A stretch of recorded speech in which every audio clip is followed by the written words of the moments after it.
हनुमान जी ने उसे क्यों नहीं बचाया? उस रात राघव ने हनुमान जी से सिर्फ एक प्रार्थना की थी,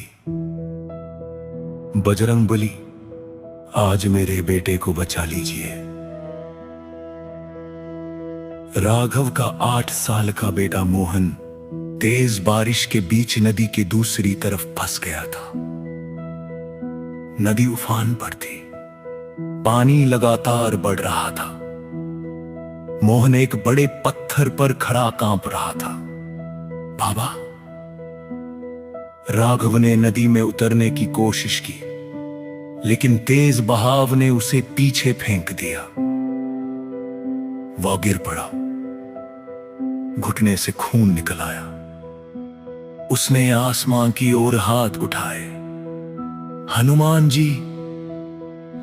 उसकी आवाज बारिश में गूंज उठी, मैंने जिंदगी भर आपका नाम लिया है, आज मेरे बेटे को बचा लीजिए। लेकिन कुछ नहीं हुआ, ना आसमान बदला, ना नदी रुकी, ना कोई चमत्कार हुआ।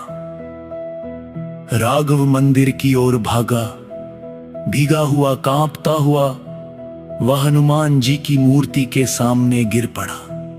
दीपक बुझ चुका था। उसने उसे फिर जलाया, सिंदूर चढ़ाया और रोते हुए बोला, मैंने आपसे कभी धन नहीं मांगा, कभी सुख नहीं मांगा, आज बस मेरा बच्चा मांग रहा हूं, बस एक बार उसे बचा लीजिए। मंदिर के बाहर बिजली चमकी। राघव ने आंखें खोली।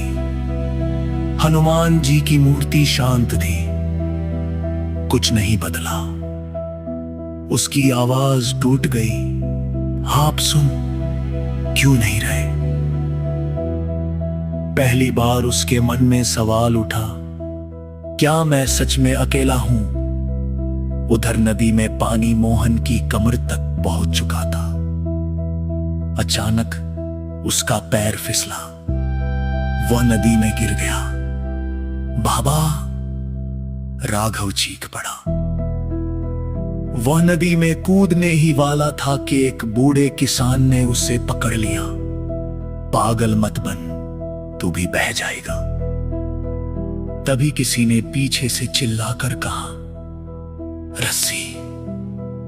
गांव के लोगों की नजर मंदिर के पीछे पड़ी एक मोटी पुरानी रस्सी पर गया।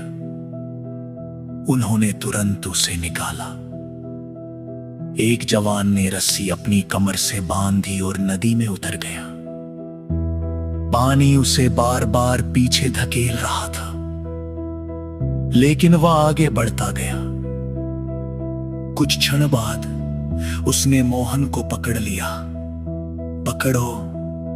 गांव वालों ने पूरी ताकत से रस्सी खींची और कुछ ही पल बाद मोहन किनारे पर था।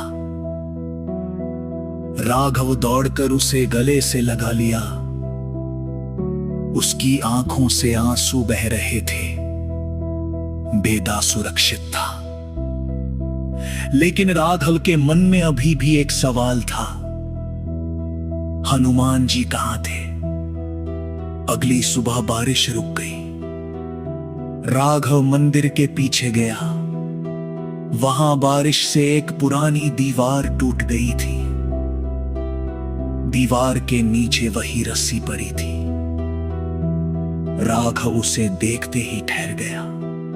उसे याद आया, ये रस्सी मंदिर की पुरानी घंटी में इस्तेमाल होती थी। कई साल पहले घंटी बदल दी गई थी। रस्सी को बेकार समझकर मंदिर के पीछे रख दिया गया था। तभी पुजारी वहां आए। उनके हाथ में एक पुराना लकड़ी का टिम्पा था। उसमें एक छोटी सी पर्ची मिली।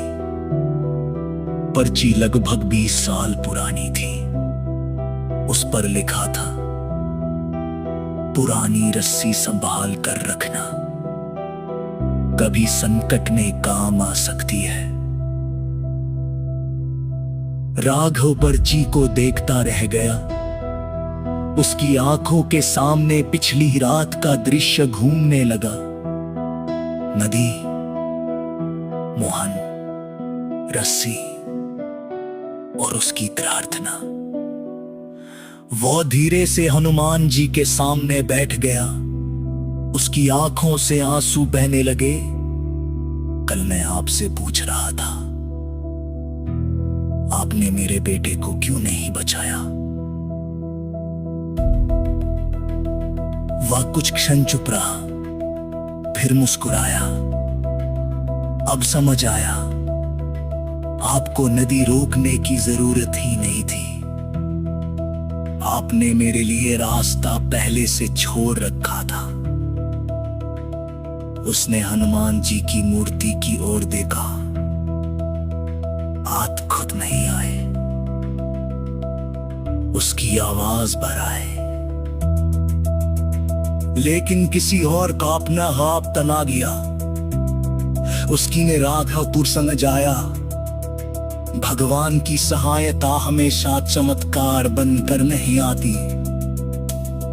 कभी वह किसी इंसान के रूप में आती है, कभी सही समय पर नहीं सहाय के रूप में, कभी वर्षों पहले बचाकर रखी गई पुरानी रस्सी बनकर।